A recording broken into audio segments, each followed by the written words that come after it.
你说这事奇怪不奇怪？今天的故事跟一个黑漆麻糊会瞬移的生物有关。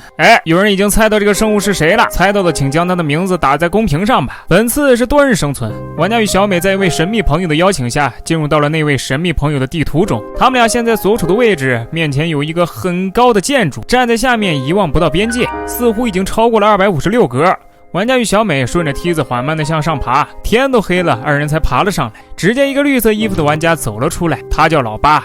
原来这是玩家3人的大本营啊！好了，在精彩正式开始前，请咱们屏幕前的各位老粉新粉动动你们尊贵的小手，给视频长按点赞，给一个推荐3连吧。玩家与小美都很疑惑，为什么老八把屋子建造的这么高？随后老八告诉玩家，这是他搭建的飞船。玩家此时才恍然大悟，还真是。随后玩家与小美进入到了船舱内，但是发现只有2张床。老八见玩家2人发现了异常，也终于说出了他难以启齿的另一个秘密。他在游戏内第1天晚上生存的时候，发现了一双骇人的眼睛在暗处盯着他，并且老八还遭到了他的攻击。老八初次判断那个身影应该是末影人，但是要比普通的末影人更厉害。为了躲避他的攻击，老八弃屋逃跑，随后才在这万米高空搭建了这个飞船。因为材料不够的问题，所以他只建造了2张床。听完了老八的叙述，玩家与小美也不禁汗毛倒立。玩家又询问老八，那个末影人应该上不到这么高的地方吧？但老八的回复却让玩家和小美都慌了。老八的答案是否定的。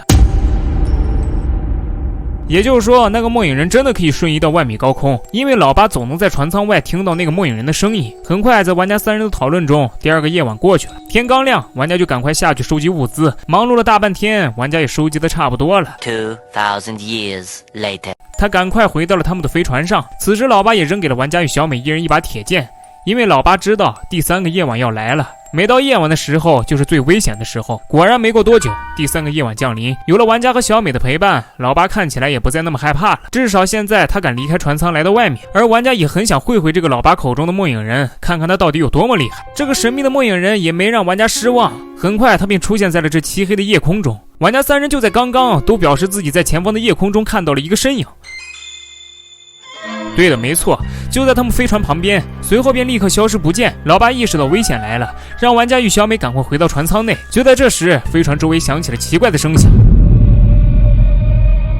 接着，玩家们的画面发生了变化，都变成了灰色。通过玩家的视角可以看到，这个末影人一直在飞船周围移动，好像正在预谋着一场攻击。玩家3人已经握紧了铁剑，时刻准备迎战。由于小美是女生，胆子稍微小一些，所以她很早就躲进了船舱内。前方高能预警，请各位超牛玩家赶快在弹幕打出"我真牛"，激活弹幕护体。但让玩家与老八没想到的是，随后系统便提示小美遭到了攻击，2人赶忙返回船舱。刚进来，那个末影人就当着玩家2人的面消失了。